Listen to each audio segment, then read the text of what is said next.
नमस्कार, आपका स्वागत है मैसूर, कर्नाटक, इंडिया के दिल में एक सफर पर।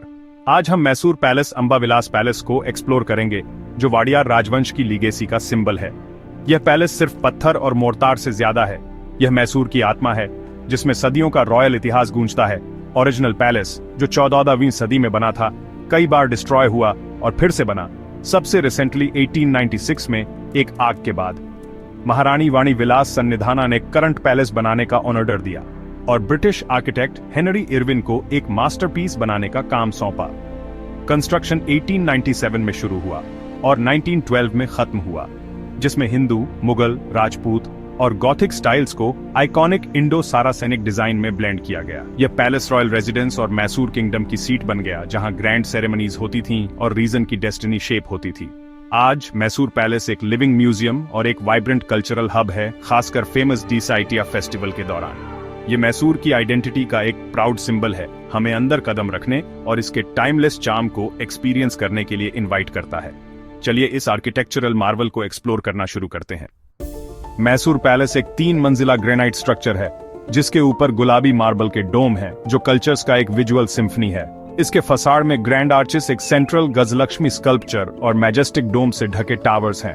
पैलेस का इंडो सारासेनिक स्टाइल हिंदू, मुगल, राजपूत और गॉथिक एलिमेंट्स को फ्यूज करता है, जो मैसूर की इंक्लूसिव स्पिरिट को दिखाता है। अंदर कदम रखें तो आपको vibrant stand glass, intricate tile work और हिंदू माइथोलॉजी के सीनेक्स से पेंट की हुई सीलिंग्स मिलेंगी। हर डिटेल बेल्जियन ग्लास से लेकर इंग्लिश टाइल्स तक हजारों क्राफ्ट्समैन की आर्टिस्ट्री को दिखाती है। पैलेस का लेआउट, कोर्टयार्ड्स, गार्डन्स और फ्लोइंग कॉरिडोर्स ग्रैंडियोर को हार्मनी के साथ बैलेंस करता है।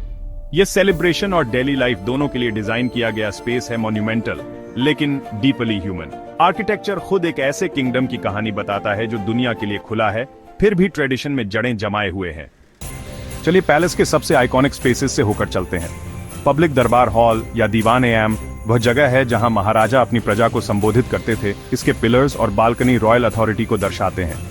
प्राइवेट दरबार हॉल या दीवान खास स्टेंड ग्लास, गिल्डेड कॉलम्स और लेजेंडरी गोल्डन थ्रोन से चमकता है, जिसे डीसाइटिया के दौरान डिस्प्ले किया जाता है।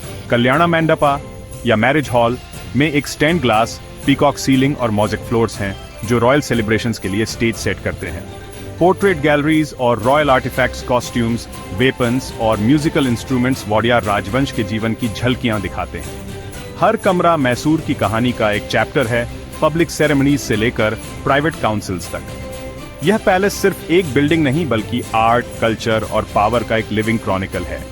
हर आर्टिफैक्ट और पेंटिंग पास्ट से हमारे कनेक्शन को गहरा करती है।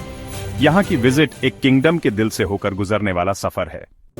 डीसाइटिया के दौरान पैलेस अपने पीक पर पहुंचता है, जब यह मैसूर के सबसे ग्रैंड फेस्टिवल का रेडिएंट हार्ट बन जाता है। गोल्डन थ्रोन डिस्प्ले किया जाता है और शहर सेलिब्रेशन में डूब जाता है, जिसकी एंडिंग स्पेक्टेकुलर जंबो सवारी प्रोसेशन से होती है। रात में लगभग 100,000 बल्ब पैलेस को रोशन करते हैं, इसे एक चमकते विजन में बदल देते हैं, जो भीड़ को अट्रैक्ट करता है। प्रैक्टिकल टिप्स: पैलेस डेली खुला रहता है, बाहर फोटोग्राफी अलाउड है, लेकिन अंदर नहीं, ताकि इसके ट्रेजर्स को प्रोटेक्ट किया जा सके। सेंट्रली लोकेटेड होने के कारण यह लोकल ट्रांसपोर्ट से आसानी से एक्सेसिबल है। पैलेस के नीचे सीक्रेट टनल हैं, खतरे के समय रॉयल्स के लिए एस्केप रूट्स। लीजेंड कहता है कि ओरिजिनल गोल्डन थ्रोन कभी महाभारत के पांडवों का था। मैसूर पैलेस सिर्फ एक मॉन्यूमेंट नहीं है, यह कहानियों, लेजेंड्स और सीक्रेट्स का एक लिविंग रिपोजिटरी है। यह इंडिया की ग्रैंडियोर, रेजिलियंस और एंड्यूरिंग स्पिरिट का एक टेस्टामेंट है।